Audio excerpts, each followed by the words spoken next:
We are just finishing up supper. We had a great supper.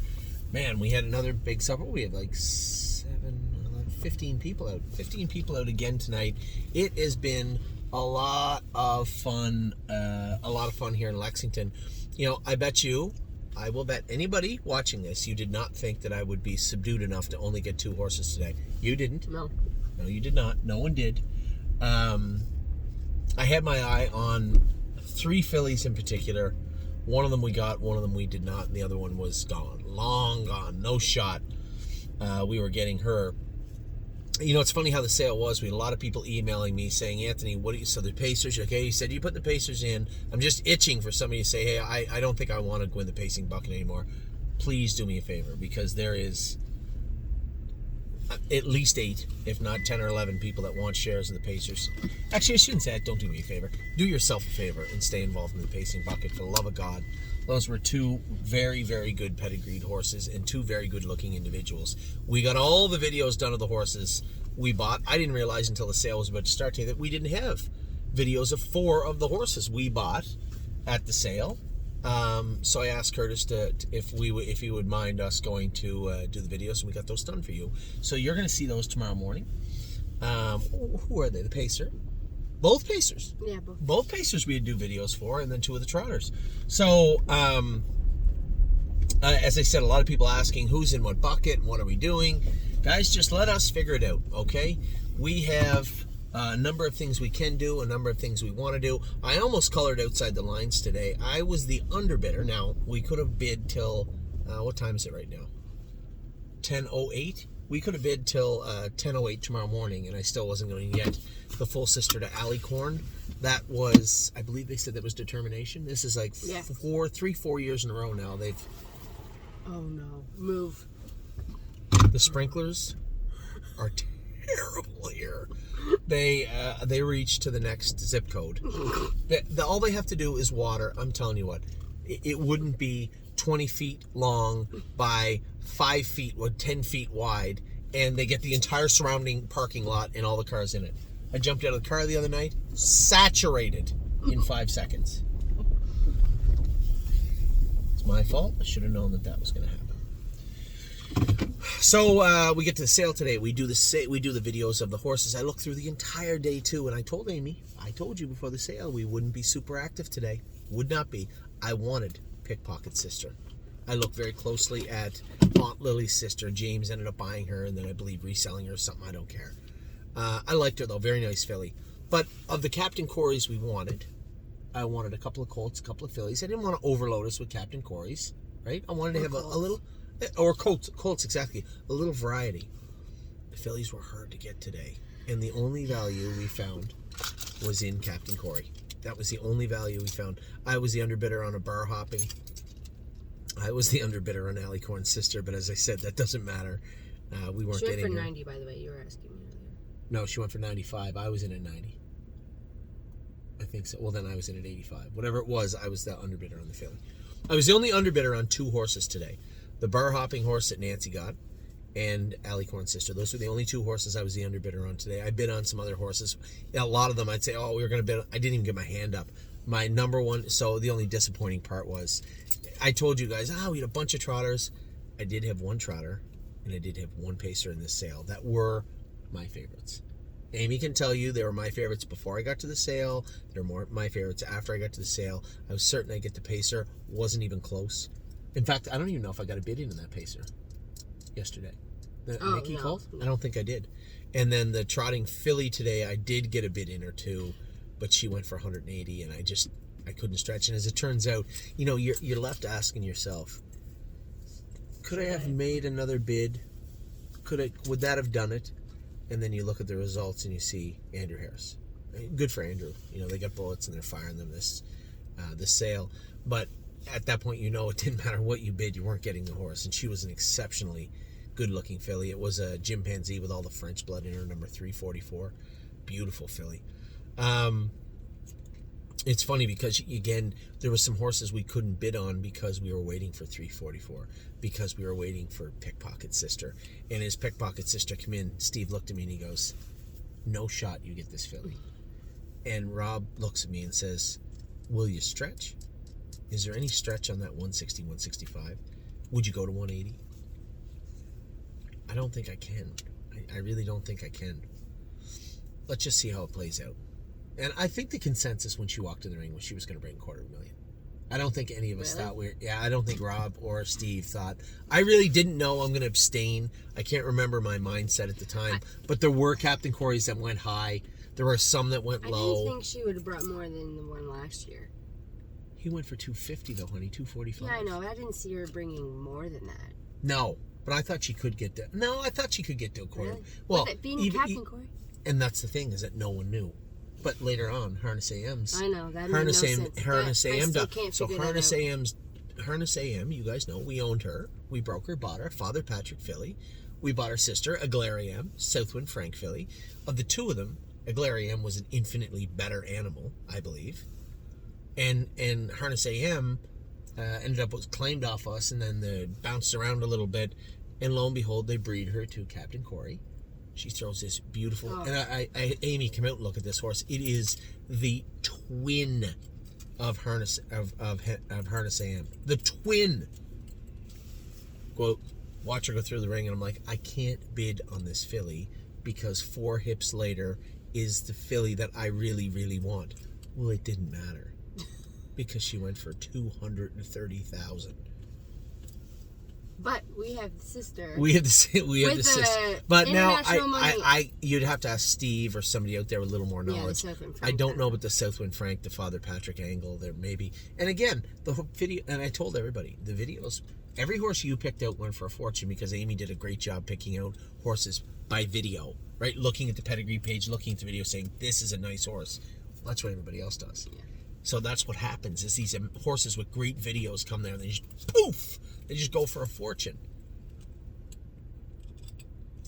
So I would implore, I said to Steve, I said, just make sure these horses that you're selling have great videos because that is the difference right there. So anyway, she sells for $230. The French filly, we don't get anywhere near.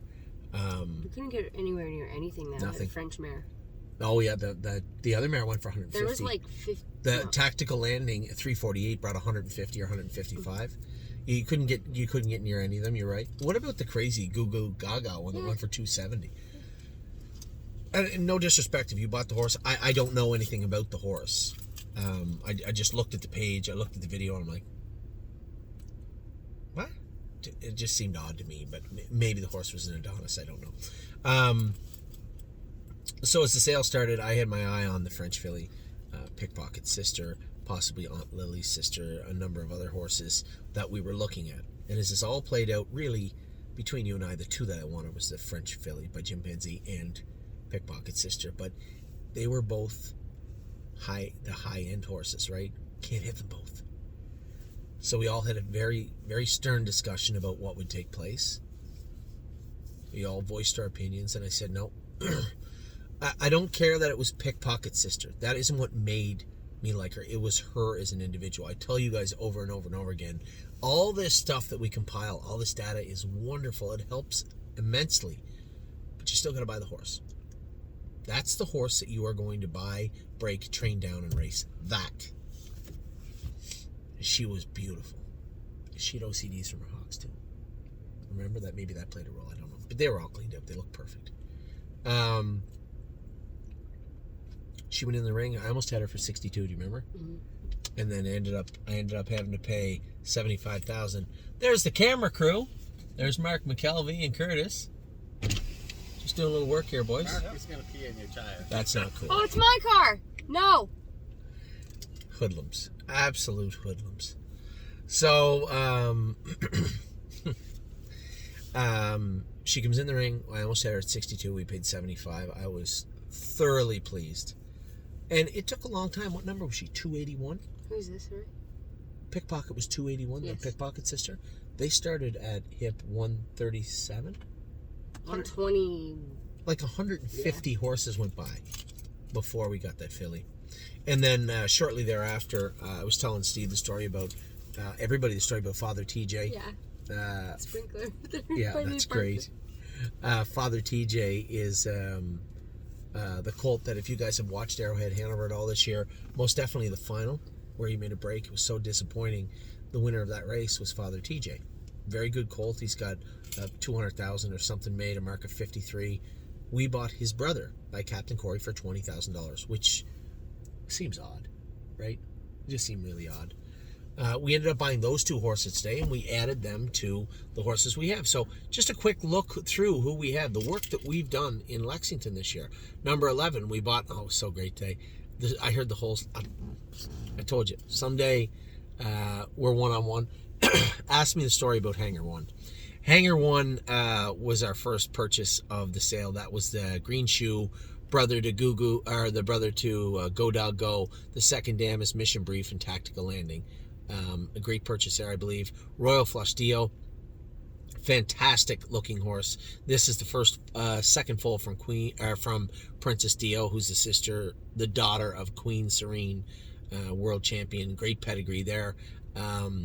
Nice colt, looked very good. I loved his video and I love everything about him. So we're off to a flying start at the sale. Then we end up with the Sweet Lou filly. She is an absolute knockout. Wait until you see the video of this filly tomorrow. You'll see what I'm talking about. 2 hips later, we almost had Kings County that close. We almost had him at 25,000, and somebody jumped in and he ran us all the way up to 72, which I still thought was plenty fine for me. For in your left, and that's the thing that hurts you at the sale too. You think about what you almost had. Mm-hmm. It's and that happened a few times. Yeah, it's very disappointing. But we got this guy. We got in New York, the Chimpanzee, brother to Kings County, and more recent, the brother to Hidalgo, who's one of the leading colts in North America right now. So a great pedigree, top to bottom, a real easy pickup for us in New York, the Chimpanzee colt. Then we threw in a Walnut filly. I thought this was a meat and potatoes purchase. It's going to fit great in our buckets. Just a beautiful filly with a beautiful head. Again, you're going to see her tomorrow when Curtis posts those videos. Solidarity.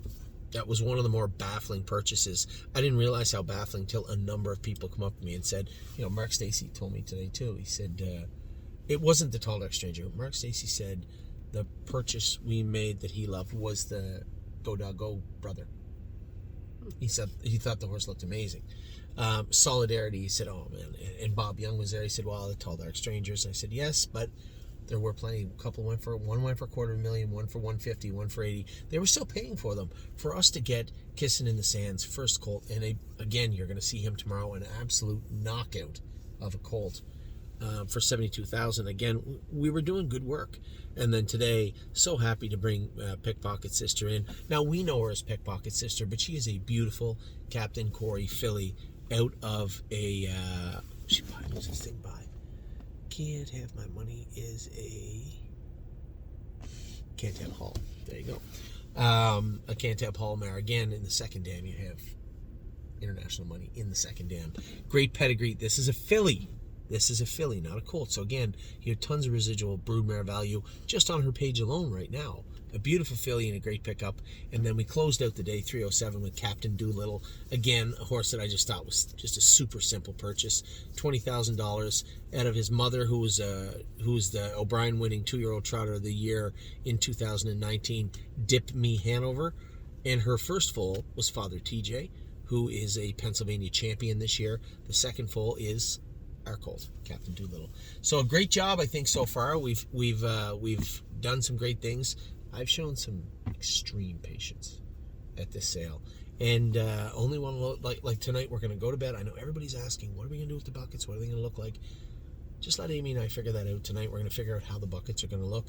In my mind, the 2 pacers we got were a slam dunk for the what was supposed to be 1 pacer.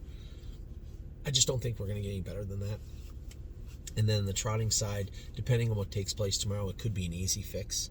We'll talk about that more tomorrow. I don't want to allude to what might happen or might not happen. We'll get it all taken care of, guys. At the end of the day, first and foremost, it's been a great sale for us so far, and we're looking to keep that going tomorrow.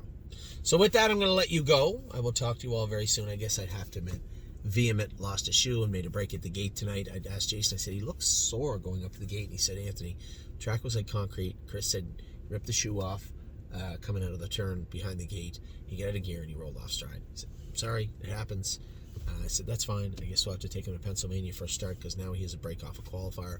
We'll do that next week and get it all taken care of. But for tonight, things are rolling here at the stable. I will talk to you tomorrow about what's going on tomorrow and any other news that we have. But for tonight, I'm going to bed. Can't go to bed right now. We have to work at some things on the sale. We're going to stay up for about an hour and work on day 3. But for day 2, it's in the books.